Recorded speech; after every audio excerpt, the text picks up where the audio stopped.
124A sedition అని ఉండేదండి. అంటే ఎవరైనా రెచ్చగొట్టే వ్యాఖ్యలు చేసినా, అంటే it's kind of defamation against state అంటాం మనం. These all come under offences against state అంటామండి.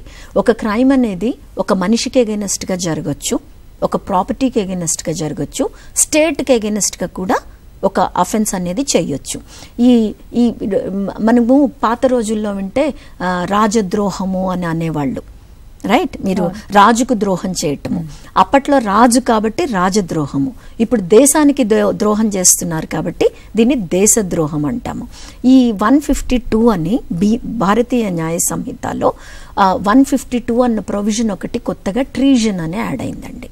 ట్రీజన్ అంటే భారతీయ సార్వభౌమత్వానికి కానీ మన డెమోక్రసీకి కానీ ఎగెనెస్ట్గా ఎవరైనా వ్యాఖ్యలు చేసినా, అంటే దేశంలో శాంతి భద్రతలకు భంగం వాటిల్లేటట్టు చేసి రచనల ద్వారా, స్పీచెస్ ద్వారా, ఒక గవర్నమెంట్ని అన్స్టేబుల్ చేయటం ద్వారా ఏమైనా జరిగితే అది 152 కింద ఇట్ ఈజ్ ఎనీ సబ్వర్టివ్ యాక్టివిటీ అంటున్నాము, రైట్? 124A అన్న సెడిషన్ అన్న ప్రొవిజన్ మీ అందరికీ తెలుసు, కన్నయ్య కుమార్ జేఎన్యూ దానిలో అప్పుడు మనకి యాక్చువల్లీ ఈ ప్రొవిజన్ ఇందులో 124A అనేది సుప్రీంకోర్ట్ ఆఫ్ ఇండియా ఎప్పుడో కొట్టేసింది. మనకు బిఎన్ఎస్ రాకముందు ఇండియన్ పీనల్ కోడ్లో కూడా 124A sedition was not an offence after the judgement of supreme court of India.